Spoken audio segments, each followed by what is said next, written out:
Hi, I'm Aiden. I'm 42 years old, and for the past 6 years, I've been working as a janitor at the Riverside Music Hall in downtown Chicago.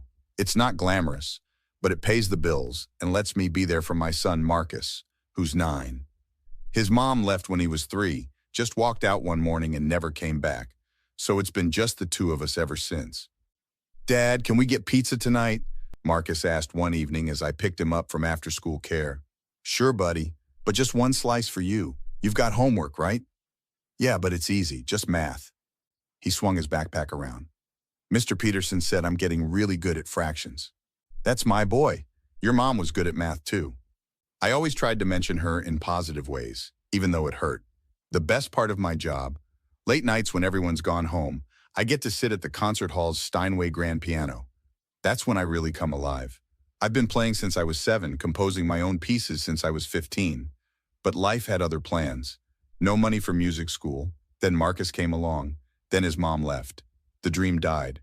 But the music never did. Mr. Hayes, you working late again tonight? My supervisor, Janet, poked her head into the storage closet where I was organizing supplies. Yeah, just want to finish the West Wing. Big concert tomorrow. You're too dedicated for your own good. She smiled warmly. Most people just want to clock out. I like the quiet. Helps me think. What Janet didn't know was that after my shift ended at midnight, I'd spend an hour at that piano, working on my compositions. I'd been writing a collection, 7 original pieces I called The Invisible Suite. Music for people like me, people nobody really sees. 3 months ago, everything changed. It was a Tuesday night, around 12:30 a.m. I was playing the 4th movement of my suite, lost in the music, when I heard a voice. Don't stop, please! I nearly jumped out of my skin. A teenage girl stood near the stage entrance, one hand on the wall. She had long dark hair and wore sunglasses even though it was the middle of the night. I'm sorry, I didn't know anyone was here. I'm just the janitor. I shouldn't even be playing this. You wrote that, didn't you? That piece. It's not from any composer I know, and I know a lot of them. She moved carefully toward the piano, using her hands to guide herself along the seats. You're blind, I said, immediately feeling stupid. Sorry, it's okay, I am. I'm Emma Castellano. My father owns this venue. She smiled. And you didn't answer my question.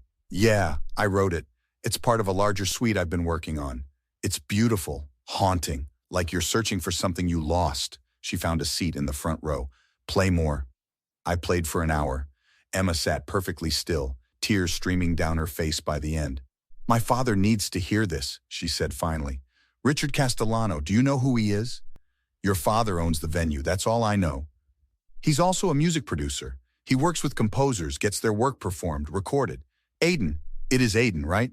I saw your name on the staff board. Yeah, Aiden Hayes. Aiden, you're incredibly talented. This could change everything for you.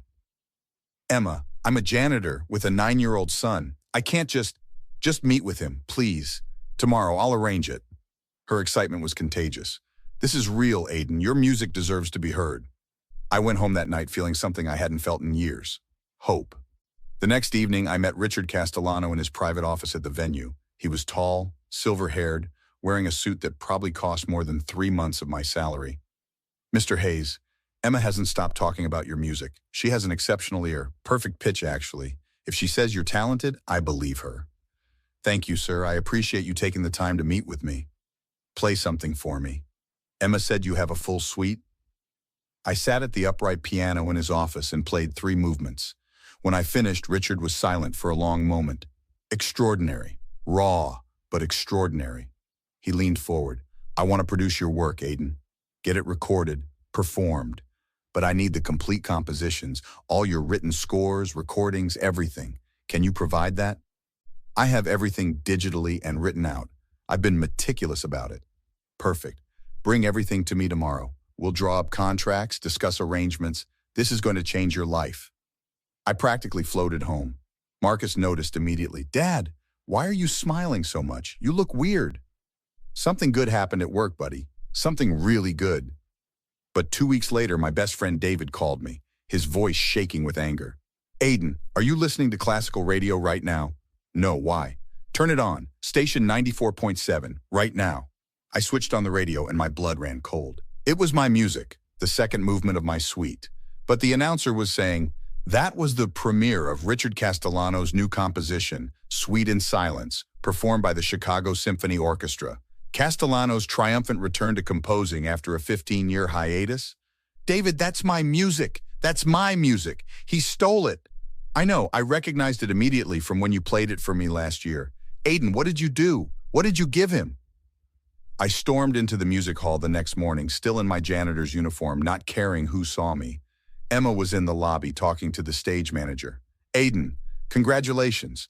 My father's piece premiered last night and everyone's... That wasn't your father's piece, Emma. It was mine. He stole it. Her face went pale. What? No, that's impossible. My father wouldn't... I gave him all my compositions, every single one. He said we were going to work together, that he'd produce my work. Instead, he put his name on it. Aiden, you must be confused. My father has been working on that suite for months. He's been playing fragments for me since I gave him my work 2 weeks ago. Emma, you heard me play that exact piece the night we met. You cried listening to it. She looked stricken.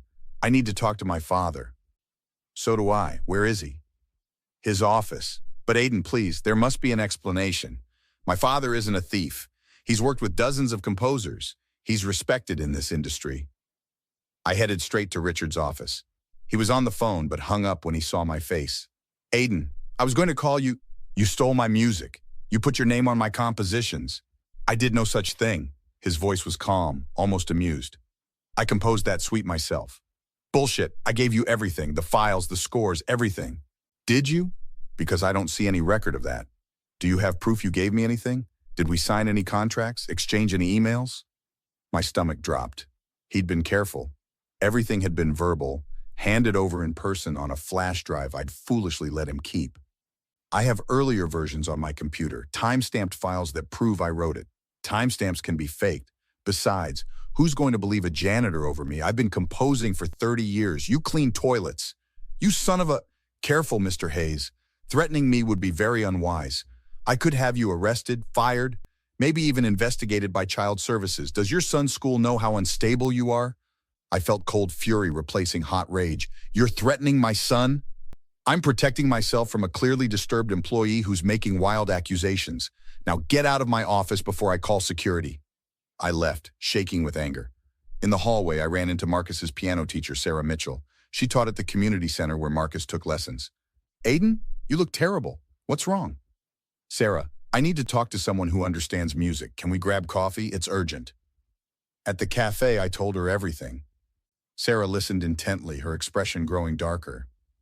He did this to a friend of mine 5 years ago. Young composer, huge talent. Richard offered to help, then claimed the work was his. My friend tried to fight it, but had no proof, no resources. It destroyed him. He doesn't compose anymore. Why didn't anyone stop him? Who would believe us over Richard Castellano? He's connected, wealthy, respected, and he's very careful about covering his tracks. There has to be something I can do. There might be. David Zimmerman. Do you know him? My friend David? From high school? He's an intellectual property lawyer now. Didn't you know? I saw him at a fundraiser last month. If anyone can help you, it's him. I called David immediately. He agreed to meet me that evening. Aiden, this is going to be tough, David said, spreading papers across his dining room table. But it's not impossible. Do you have those time-stamped files? Yes, going back 2 years, different versions, developments of the themes. Good, that's something. We need more, though. Witnesses who heard you play before you met Castellano. You, Sarah. Some of the other janitors have heard me play after hours. Emma heard the original that first night. Emma's his daughter. She won't testify against him. She seemed genuinely shocked when I told her. Maybe she doesn't know what kind of man he really is. Or maybe she's protecting her father. We can't count on her. David made notes. I'll need written statements from everyone who heard you play before Richard's premiere. We'll need to document everything. Your composition process, your files, everything. This won't be quick or easy. I don't care. He threatened my son, David. He's not getting away with this. Over the next week, I gathered statements from 5 co-workers who'd heard me playing after hours. Sarah wrote a detailed account of my discussing the suite with her months before I met Richard. I documented every file, every sketch, every recording. But when I went back to confront Richard with David, we found something shocking. Janet, my supervisor, was in his office and she looked guilty. Janet, what are you doing here? Richard smiled coldly. Janet has been keeping me informed of your activities, Mr. Hayes. She's been very helpful. Janet, you've been spying on me? She wouldn't meet my eyes. Mr. Castellano pays me extra. I have bills, Aiden. You understand? So you sold me out? I told him when you were using the piano, how often, what you were working on. That's all. I didn't know he was going to... Enough, Richard interrupted. Mr. Hayes, Mr. Zimmerman, let me make something clear. I have lawyers, expensive ones. If you pursue this, I'll bury you in legal fees you can't afford. I'll make sure you never work in this city again. And I'll make certain everyone knows what kind of person you are. Unstable, threatening, obsessed. David spoke calmly. We have evidence, time-stamped files, witness statements, documentation, from a janitor and his friends who heard him play, versus my reputation. Good luck with that. Richard stood up. Now get out, both of you. Aiden, you're fired, effective immediately. Janet will have your final paycheck ready by Friday. You can't just, I own this building. I can do whatever I want. And if you come back here, I'll have you arrested for trespassing. Outside, I was ready to explode. David, he's not going to get away with this. No, he's not, because he just made his first real mistake. What do you mean? He threatened you in front of a witness, me, and he essentially admitted to you that he took your work by not denying any specifics, just saying no one would believe you. We can use this, Aiden. We're going to nail him. 2 weeks later, David had built a solid case. We filed a lawsuit for copyright infringement and theft of intellectual property. The day Richard was served with papers, he called me. You're making a huge mistake, Hayes. No, you made the mistake. You should have just left me alone to clean your floors. I'll destroy you. I'll make sure you lose custody of your son. I'll tell child services you're unfit, unstable, poor. Are you threatening me again? Because my lawyer is recording this call. Silence. Then, you're bluffing. David, confirm you're recording. David's voice came through the speaker. Confirmed. Every word, Richard. The call ended abruptly. A week later, child services showed up at my door. Marcus was at school, thank God. After inspecting everything, the caseworker spoke. Mr. Hayes, these allegations appear unfounded. Filing false reports is illegal. You can file a police report if you suspect malicious intent. Detective Rodriguez took my statement. Let me hear those recordings your lawyer has. After listening, her expression hardened. This is witness intimidation. Combined with the false CPS report, we've got harassment, potentially more. The preliminary hearing arrived on a rainy Tuesday. Richard showed up with 3 expensive lawyers. I had David. Your Honor, David began. We have time-stamped digital files going back 24 months, witness testimony from 5 individuals, and this. He played a recording. Me playing the full suite at a community center recital 6 months before Richard's premiere. Authenticated by digital forensics, this recording predates Mr. Castellano's premiere by 6 months. Richard's lead attorney faltered. That could be doctored. We've also documented numerous threats Mr. Castellano made against my client, David continued, including recorded phone calls threatening custody of his minor son, filed with the court and police. The judge's expression turned severe. Mr. Castellano, stand up. Did you make threats against this man? Richard hesitated. I may have said things in anger that were inappropriate. You threatened a man's custody of his child? Mr. Castellano, you're in serious trouble. Miss Cross, your client should consider settlement. No settlement, I said loudly. I want everyone to know what he did. The judge nodded. Mr. Hayes, you may speak. This man didn't just steal my music. He threatened my son. He's done this before to other composers too scared to fight back. I'm not settling. I want justice. Richard's face turned red. You're just a janitor, a nobody. You think you can... The judge slammed her gavel.